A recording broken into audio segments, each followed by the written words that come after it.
Hello and welcome to Knowledge by Nature.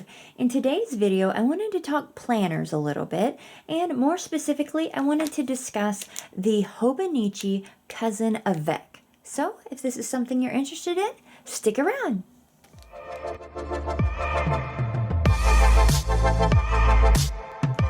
Welcome back. If this is your first time here, I am a homeschool mom to a second grader. We love all things books, homeschool, and sharing our journey with you.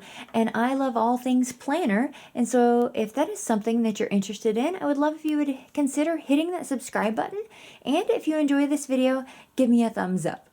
So 'tis the season for new planners. We are rolling into a new year, and that usually means that we are seeing planners everywhere. Now, I love to check out other people's planners and get their ideas, and I thought I would share what I am moving to this year. For about the past 8 years, I have used rings, a rings system. More specifically, I started out with the KikiK and then moved over into a Filofax original and then back into the KikiK. And this one I have used all of 2020. I absolutely love this bright color. I love the size of the rings. It really let me add in some things. So I love this planner, and it's just something that has always worked really, really well for me. But I'm trying to get everything into one system, and I'm also needing to block my time out a little bit differently, which got me to looking around at the Hobonichi. And I was seeing this all over the place, and I wasn't sure if I wanted to commit to the full cousin. Here I have the Avec, which comes in 2 separate books. So we have this one, which I have already put into some stuff, and then this is the second book. The second book goes from July to December, and the first book goes from January to June. Now, they are pretty much identical to the way that a cousin would be set up. From what I understand, they're just split in 2. So instead of having one large book, you have 2 individual books. Another reason that I did this system is because I thought if I decided to add our homeschool into this, this would work really well, as far as this is roughly when we would be starting 3rd grade. All of 2nd grade would be into this one. Since the purchase, I don't think I'm going to add homeschool into this, but I have the option, if I want to kind of keep it more streamlined and separated. Now, right now I have this Part 1 in a Moterm clear cover. It is not a cover on cover. It is just the clear cover that fits the Avec perfectly. So I had no problems getting it in there. And you can see there's even just a slight bit of room there that I could bulge it up some. So with the Avec, we have this coloring of the covers that I'm just not loving. So that was the main reason that I got this cover, so that I could kind of decorate it and cover it without having to actually glue anything onto it. And let me show you that really fast.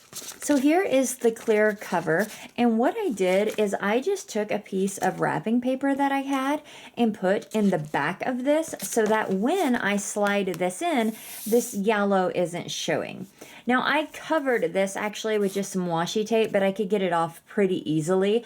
But I'm just not loving the color. And I mean, I loved this yellow. I used this for all year, but there's just something about these that I'm not loving. And I really wonder why they went with these colors and not more of a muted natural tone like they did with the actual cousin.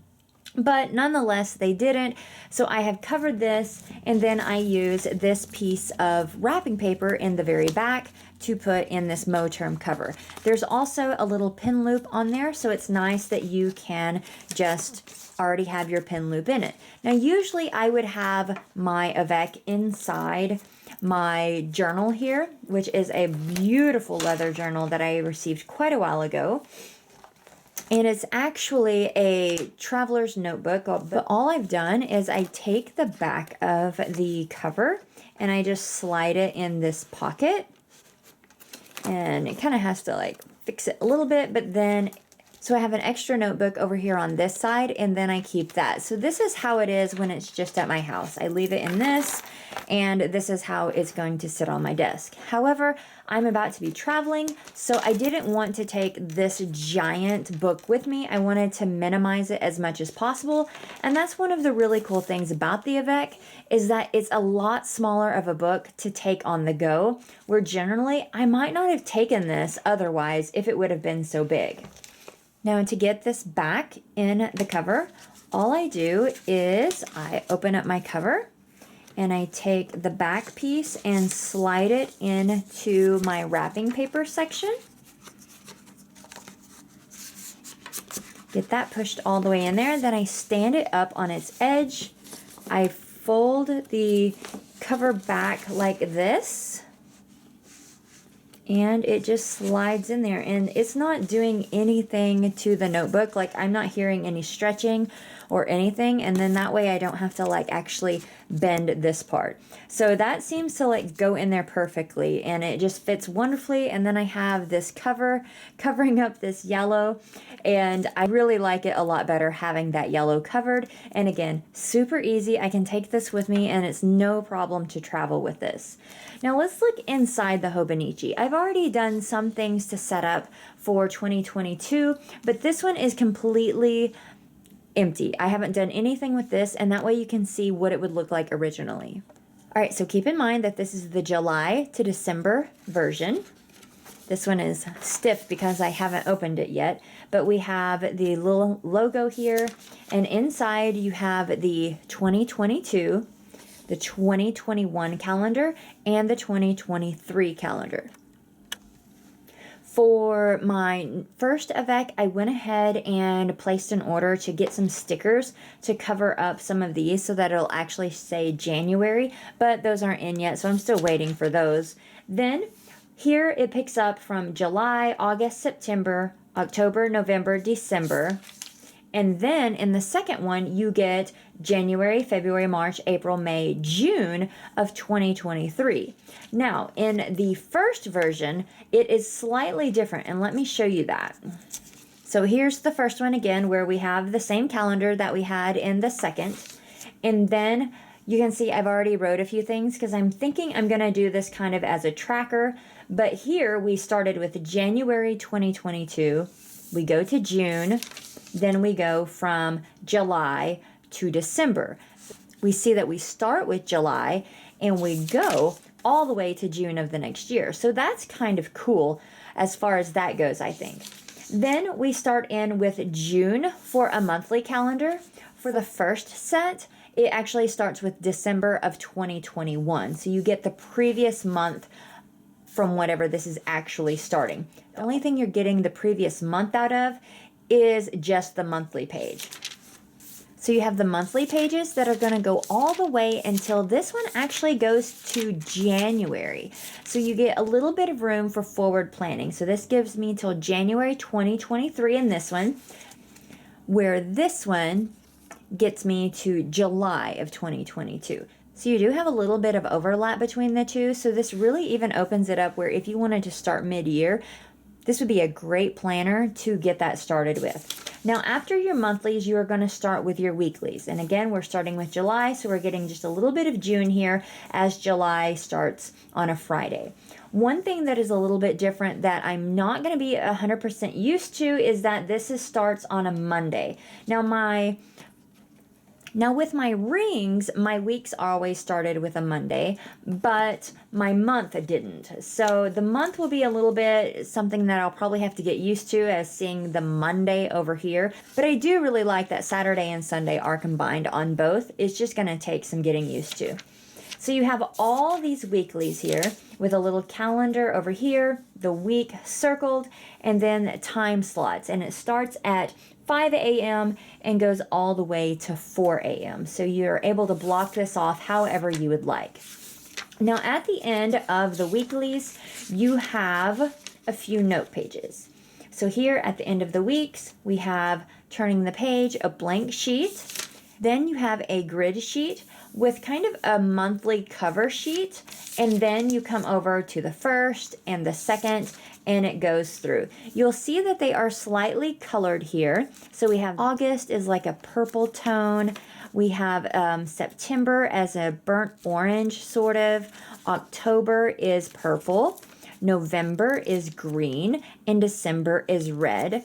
Then when you get all the way back to the end of the dailies, and I will zoom up for your dailies here, it's very, very faint, but you have the month, the day, then you have the Monday, your moon, and there's some lettering here. You have a very small time frame that you can do here, a little block of time.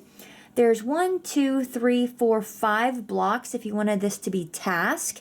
And then there's like a darker line right here, just barely, that you could split all of these off differently if you wanted to. So this is something I'm going to learn to play with and figure out what works best for me. So far, I don't really know exactly how I'll do it, but I do like that it's so light that if I wanted to use like the whole page as something, that I could. This is where I was thinking that if I used it for homeschool, that I could use the dailies for homeschool and leave all of my weeklies for scheduling and blocking my time for homeschool, work, activities, whatever I would need to do to block out my time, and then this being more open, but I haven't decided what I'm going to do with that yet. So at the end of the book, you have a few sheets of grid paper here, and this is a really, really nice paper. It's called Tomo River paper.